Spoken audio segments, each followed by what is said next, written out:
சுகாதாரமான நாட்டு பசுக்களிடமிருந்து பெறப்பட்ட தமிழ்பால். பதப்பொருட்கள் இல்லாதது, கலப்படம் இல்லாதது. தமிழ்பால். நன்மை முழுமை. அன்பு நெஞ்சங்களுக்கு இனிய இனிய வணக்கங்கள். எப்பொழுதுமே குஜராத் மாடல்ங்கிறது பாஜகவுடைய வெற்றிகரமான மாடல்ங்க.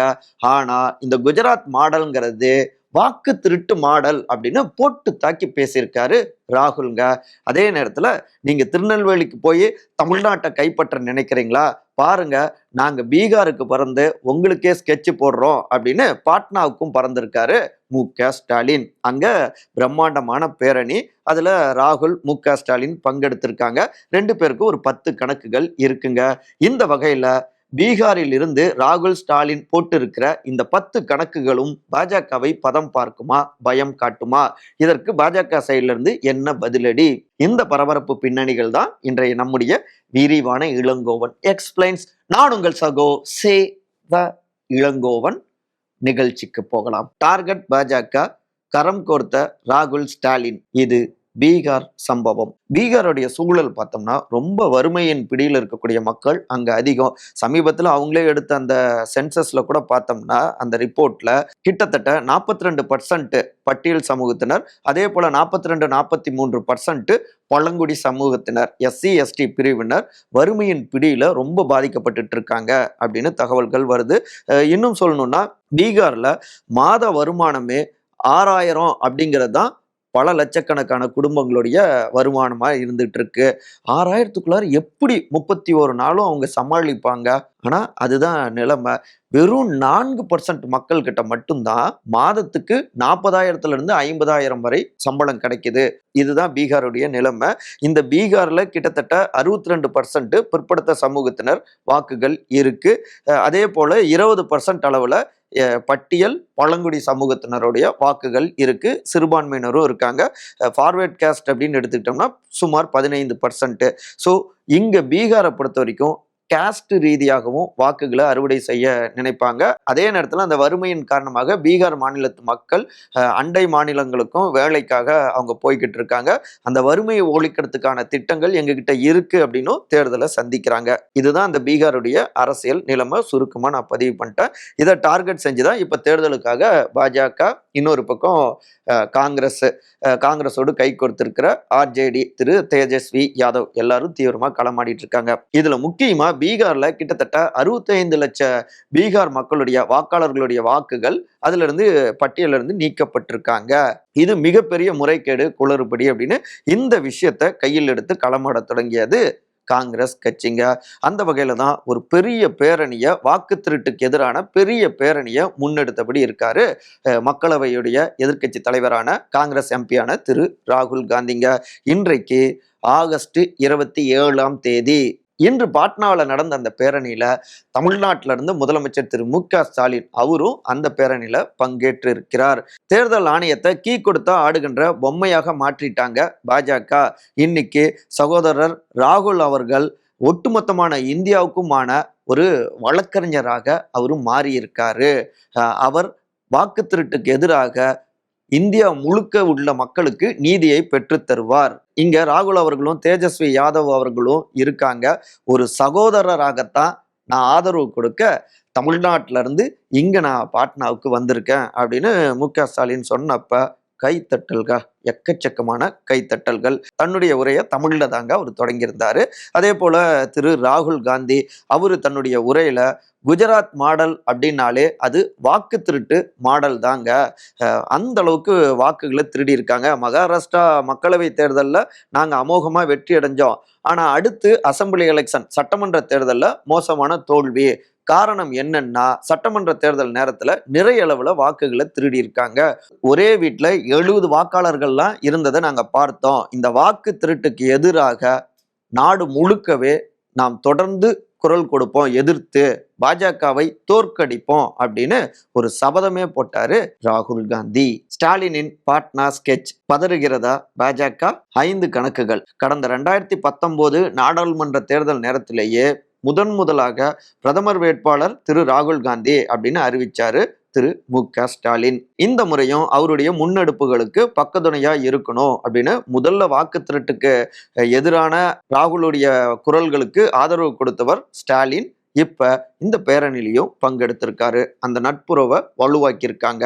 இரண்டாவதாக பார்த்தோம்னா இங்க தொடர்ந்து தமிழ்நாட்டை குறிவைத்து உள்துறை அமைச்சரான திரு அமித்ஷா, பிரதமர் திரு நரேந்திர மோடி அவங்க தீவிரம் காட்டத் தொடங்கியிருக்காங்க. அடுத்த ஆண்டு தேர்தலும் நடக்க இருக்கு இல்லையா?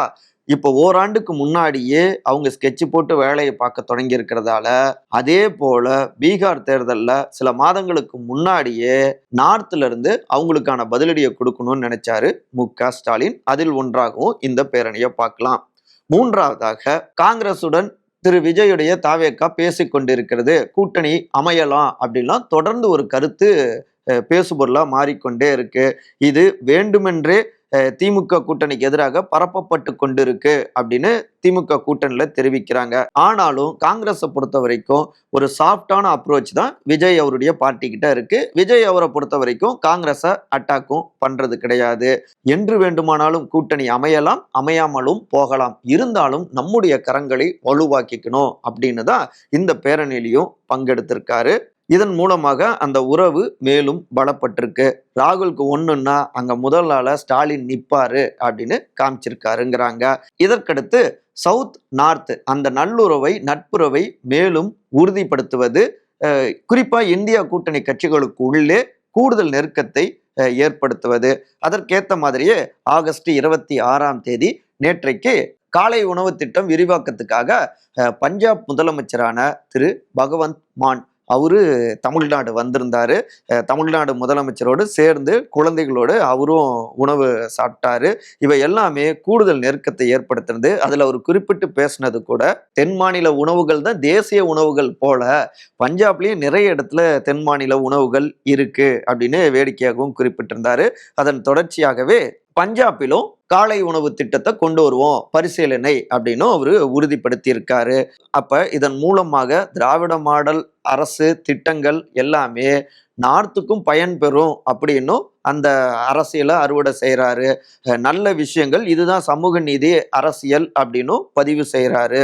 கல்வி நிதியை சென்ட்ரல் கவர்மெண்ட் ஒதுக்காம இருக்கிற நேரத்துல கல்வியை பரவலாக்குவோம், பள்ளிக்கூடங்களுக்கு குழந்தைகளை வர வைப்போம், அதற்கு காலை உணவையும் வழங்குவோம் அப்படின்னு ஒரு அரசாங்கம் முன் வருவது அகில இந்திய தேசிய மாடலாக மாறினா நல்லதுதானே அப்படின்னும் கருதுறாங்க. நேற்றைக்கு பஞ்சாப் முதலமைச்சர் இங்க தமிழ்நாடு வந்தாரு சவுத்துக்கு. இன்றைக்கு நார்த்துக்கு பீகாருக்கு போயிருக்காரு தமிழ்நாடு முதலமைச்சரான திரு மு.க.ஸ்டாலின்க.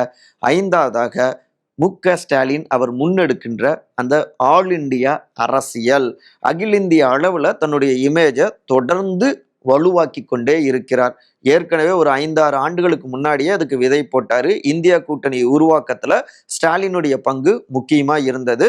இப்ப பாஜகவுக்கு எதிராக பல்வேறு மாநிலங்கள்லயும் ஒரு வலுவான எதிர்க்கட்சிகளை உருவாக்கி அந்த எதிர்க்கட்சிகள் எல்லாமே இந்தியா கூட்டணியில ஒரு அங்கமாக மாறுவதற்கான முன்முயற்சிகளையும் தீவிரமா முன்னெடுத்துட்டு இருக்காரு மு.க.ஸ்டாலின். இதன் மூலமாக வீழ்த்தவே முடியாத ஒரு கட்சியாக ஆட்சியாக பாஜக தங்களை பறைசாற்றி கொண்டிருக்கு இல்லையா, அதற்கு ஒரு பேரிடியை கொடுக்கணும் அப்படின்னு நினைக்கிறாங்க. அதை ஒட்டி தான் இந்த பீகார் பேரணியில கூட ஒரு மு.க.ஸ்டாலின் பேசுறப்ப இந்தியா கூட்டணி உருவான பிறகுதான் அதுவரை மெஜாரிட்டி ஆட்சி கட்சின்னு சொல்லிட்டு இருந்த என்டிஏ பாஜக இன்னைக்கு மைனாரிட்டி ஆட்சி அமைக்கின்ற கட்சியாக மாறிடுச்சு அப்படின்னு ஒரு குத்தலா பேசியிருக்காரு. அப்ப மேலும் எதிர்காலங்கள்ல இப்படி பல்வேறு மாநிலங்களுக்குள்ளார போய் பரப்புரை செய்யறப்ப அந்த மாநிலங்கள்ல பாஜக தோல்வியை சந்தித்தா அது இந்தியா கூட்டணியுடைய வெற்றியாகவும் அதற்கடுத்து அந்த வெற்றியில முதன்மை பங்கு திராவிட மாடல் அரசாங்கத்துக்கும் இருக்கு, சமூக நீதி அரசியலுக்கும் இருக்கு அப்படின்னு பதிவு செய்து தன்னுடைய இமேஜையும் உயர்த்தி கொள்வது. இதற்கு முன்னதாக அகில இந்திய அரசியல்ல இப்படி பல்வேறு தடங்களை பதிச்சிருக்காங்க முன்னாள் முதலமைச்சர்களான மறைந்த கர்ம வீரர் காமராஜர் ஐயா மற்றும் கலைஞர் திரு மு.கருணாநிதி. அந்த வகையில தீவிரமா தன்னை முன்னிலைப்படுத்தி கொண்டிருக்கிறார் தற்போதைய முதலமைச்சர் மு.க.ஸ்டாலின் அப்படிங்கிறாங்க திமுகவின் சீனியர் தலைவர்களும் திமுகவுக்காக ஒர்க் பண்ணி கொண்டிருக்கிற அந்த கருத்தியல் அணியினரும். டார்கெட் பாஜக, பீகாரில் தொடர் பேரணி, இது ராகுல் ஹிட். கடந்த 10 நாட்களுக்கு மேலாக தொடர் பேரணியை அவர் முன்னெடுத்துட்டு இருக்காரு இல்லையா? இதன் மூலமாக வாக்கு திருட்டு என்கிற அந்த பரப்புரை பீகார் கடந்து அகில இந்திய அளவுல எதிரொலிக்க தொடங்கியிருக்கு. இது ஒரு பெரிய அடியாகவும் பாஜகவுக்கு மாறி இருக்கு. இரண்டாவதாக, ஏற்கனவே ராகுல் காந்தி முன்னெடுத்த 2024 நாடாளுமன்ற தேர்தல் நேரத்துல அந்த பேரணிங்கிறது, யாத்திரை அரசியல்ங்கிறது பாஜகவுடைய மெஜாரிட்டி கனவை தகர்த்தது. 3வது முறை ஹேட்ரிக் வெற்றி அடைஞ்சாலும் கூட்டணியின் தயவாலத்தான் அவங்க ஆட்சியை தக்க வச்சுக்கிறாங்க. அதுல முக்கிய பங்கு வகிப்பது திரு நிதிஷ்குமார் பீகார், இன்னொரு பக்கம் ஆந்திராவுடைய முதலமைச்சர் திரு சந்திரபாபு நாயுடு. அங்கேயும் பார்த்தோம்னா குடியரசு துணைத் தலைவர் தேர்தலில் இந்தியா கூட்டணி வேட்பாளராக ஆந்திராவை சார்ந்த திரு சுதர்ஷன் ரெட்டி, முன்னாள் உச்ச நீதிமன்ற மதிப்புமிகு நீதிபதி, அவரை வேட்பாளராக்கியிருக்காரு ராகுல். வச்ச ஒரு ட்விஸ்ட்டுங்க. சந்திரபாபு நாயுடுக்கு ஒரு நெருக்கடியான சூழல் தான் இங்க பீகார்ல இப்படியான பேரணி. மூன்றாவதாக, போன தேர்தலிலேயே கணிசமான தொகுதிகளை கைப்பற்றியிருந்தாரு திரு தேஜஸ்வி யாதவ் ஆர்ஜேடி. ஆனாலும் சூழல் வேற மாதிரி இருந்தது. இப்போ அவரை பக்கபலமா வச்சிருக்காரு. பிற்படுத்தப்பட்ட சமூக வாக்குகளை அவர்கள் மூலமாகவும், இன்னொரு பக்கம் பட்டியல் சமூக வாக்குகளையும் சிறுபான்மையினருடைய வாக்குகளையும் காங்கிரஸ் அறுதி பெரும்பான்மையாக பெறும் அப்படின்னு கணக்கிட்டு செயல்படுறாங்க. நான்காவதாக, வீக்கான மாநிலங்களை குறிவைத்து செயல்படுகிறார் திரு அமித்ஷா. அந்த வகையில தான் கேரளாவுக்கு வந்தாரு, அப்புறம் தமிழ்நாட்டுக்கு திருநெல்வேலிக்கு இப்ப வந்தாரு சமீபத்துல. அடிக்கடியும் தமிழ்நாட்டுக்கு வராரு. இப்படி அவங்க பாஜக சவுத் ஸ்கெட்ச் போடுறாங்கன்னா, இருங்க உங்களுக்கு நாங்க நார்த்ல நெருக்கடியை கொடுக்குறோம் அப்படின்னு பீகார் இந்த அரசியலை கையில் எடுத்து களமாடுறாரு ராகுல்ங்க. அங்கெல்லாம் காங்கிரஸ் வீக்கா இருக்கு, ஊபியிலையும் உத்தரப்பிரதேசத்திலையும் வீக்கா இருக்கு. இங்க இப்ப தீவிரமா செயல்பட்டு இருக்காங்க. மக்களவை தேர்தலையும் ஒரு தாக்கத்தை ஏற்படுத்தினாங்க காங்கிரஸ் உத்தரப்பிரதேசத்துல. இதற்கடுத்து பாஜகவுடைய ஒற்றை ஆட்சி அதிகாரத்துக்கு எதிராக அகில இந்திய அளவுல பல்வேறு மாநில முதலமைச்சர்களையும் ஒருங்கிணைத்து பாஜகவை டார்கெட் செய்ய முயற்சி செய்கிறார். அந்த வகையிலையும் இந்த பீகார் அரசியல் களத்துல தொடர்ந்து கர்நாடகாவுடைய முதலமைச்சர் திரு சித்தராமையா, அடுத்து தெலுங்கானா முதலமைச்சர் திரு ரேவந்த் ரெட்டி, இப்ப தமிழ்நாடு முதலமைச்சர் திரு மு.க. ஸ்டாலின் பேரணியில ஒவ்வொருத்தரா பங்கெடுத்துட்டு இருக்காங்க. அடுத்தடுத்து பலரும் வருவாங்க. இதுல முதல் 2 பேர் காங்கிரஸ் உடைய முதலமைச்சர்கள் தான் என்றாலும் சவுத்துடைய பலத்தை எடுத்துட்டு வந்து நார்த் அரசியல்ல அதை பதிவு செய்கிறார். எங்களை பொறுத்த வரைக்கும் சவுத் நார்த் என்கிற பிரிவு கிடையாது. ஒட்டுமொத்தமான இந்தியாவுக்கும் எதிரான ஒரு அரசியலை, மக்களுக்கு எதிரான அரசியலை, வாக்குகளை திருடி தங்களுடைய கொள்கைகளை திணிச்சுக்கிட்டு இருக்கு பாஜக. அதை முறியடிக்கணும்னு நாங்க அனைவரும் ஒருங்கிணைந்து இருக்கிறோம்.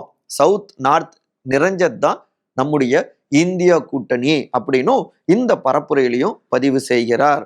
இதன் தொடர்ச்சியாகவே தான் சமீப காலமாக இந்தியா கூட்டணி பலகீனமா இருக்கு அப்படின்னு ஒரு தோற்றம் இருந்துட்டு இருக்கு இல்லையா? மகாராஷ்டிரா, ஹரியானா இந்த தோல்வி எல்லாமே, அதுக்கப்புறம் அந்த கூட்டணியில இருந்த ஆம் ஆத்மி கட்சியும் தனியா களமானாங்க. இப்படி பல காட்சிகள். பலகீனங்கள் இல்லை, நாங்க பலமா மாறிக்கிட்டு இருக்கோம் அப்படின்னு உணர்த்தவும் ஒவ்வொரு முதலமைச்சர்களையும் இந்த பேரணியில பங்கெடுக்க வைக்கிறாரு அப்படின்னு ராகுல் அவர்களுடைய இந்த பின்னணி அரசியல் கணக்குகள் குறித்து தங்களுடைய பார்வைகளை முன்வைக்கிறாங்க. காங்கிரஸ் கட்சியிலேயே இருக்கக்கூடிய அந்த கோர் டீம், சீனியர் லீடர்ஸ், அதே போல கூர்ந்து கவனித்துக் கொண்டிருக்கிற அரசியல் விமர்சகர்கள். ராகுல் ஸ்டாலின் இந்தியா கூட்டணி, பாஜகவின் பதிலடி என்ன? நாம ஏற்கனவே சொன்னது போலதாங்க, வாக்கு திரட்டுக்கு எதிரான அந்த அரசியலை இந்தியா கூட்டணி முன் வச்சுக்கிட்டு இருக்கு. இதற்கு பதிலடியாக பதவி பறிப்பு மசோதாவை தீவிரமா முன்னெடுத்து கொண்டு இருக்கு பாஜக உள்துறை அமைச்சர் திரு அமித்ஷா. அடுத்து இந்த வாக்கு திருட்டுக்கு எதிரான இந்த பேரணியில தமிழ்நாடு முதலமைச்சர் போய் பங்கெடுத்திருக்காரு இல்லையா? இதற்கு எதிராக இந்தி தெரியாது, இந்தி வேணாம் அப்படின்லாம் தமிழ்நாட்டில் திமுக சொல்லிட்டு இருக்காங்க முதலமைச்சர். ஆனா இப்ப எந்த முகத்தை வச்சுக்கிட்டு அங்க பீகாருக்கு போனாரு, அங்க இருக்கக்கூடிய மக்கள் ஏற்றுக்கொள்ள மாட்டாங்க அப்படின்னு அந்த அரசியலை தீவிரமா முன்னெடுக்கிறாங்க. மேலும் பீகார்ல எந்த வகையிலையும் செல்வாக்கே இல்லாதவர் மு.க. ஸ்டாலின். அப்படி இருக்க அவருடைய பேச்சுக்களோ அவருடைய பயணமோ பெரிய தாக்கத்தை ஏற்படுத்தாது. வேணும்னா ராகுலுடைய மனம் வேணா குளிரலாம், மற்றபடி ஒன்றும் இல்லை. இல்லைன்னா போட்டோ ஆப்பர்ச்சுனிட்டி கிடைக்கும், அந்த போட்டோல அத்தனை முதலமைச்சர்களும் இருக்கலாம். இதை தாண்டி வேற ஒன்றும் பலன் இல்லை அப்படின்னு பாஜகவினர் அட்டாக் பண்றாங்க. ஓப்பன் அட்டாக் இப்படி இருந்தாலும் உள்ளுக்குள்ளார இப்போ உதாரணமா திமுகவே எடுத்துட்டோம்னா, அவங்க மற்ற மாநில அரசியல்ல கவனம் செலுத்தாதபடி இங்க தமிழ்நாட்டுக்குள்ளார அவங்களுக்கு பெரும் குடைச்சல்களை கொடுக்கணும் அப்படி கொடுப்பதன் மூலமாக அவங்கள மாநிலத்துக்குள்ளாரியே முடங்கச் செய்யலாம் அப்படின்னும் திட்டங்களை வகுத்தபடி இருக்காங்க பாஜகவுடைய மேல்மட்ட லீடர்ஸ். இப்படியாக இந்தியா கூட்டணி வெர்சஸ் என்டிஏ கூட்டணி இடையில இந்த பீகார் தேர்தலை ஒட்டியும் அரசியல் அனல் வீசிக்கிட்டு இருக்குங்க.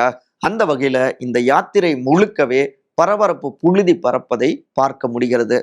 பார்ப்போம் அடுத்தடுத்து என்ன நடக்குதுன்னு. மற்றபடி இதே போன்ற அரசியல் சார்ந்த காணொளிகளுக்கான விகடன் டிவியை சப்ஸ்கிரைப் பண்ணுங்க. அதற்கு முன்னதாக அனைவருக்கும் இனிய விநாயகர் சதுர்த்தி நல்வாழ்த்துக்கள். எப்பவும் ஹாப்பியா இருப்போம். உங்களுடைய இனிய கருத்துக்களை தவறாம கருத்துரை பகுதியில் பதிவு செய்யுங்க. அன்பால் ஒருங்கிணைந்திருப்போம். நன்றி, வணக்கம். சுகாதாரமான நாட்டு பசுக்களிடமிருந்து பெறப்பட்ட தமிழ்பால். பதப்பொருட்கள் இல்லாதது, கலப்படம் இல்லாதது. தமிழ்பால் நன்மை முழுமை.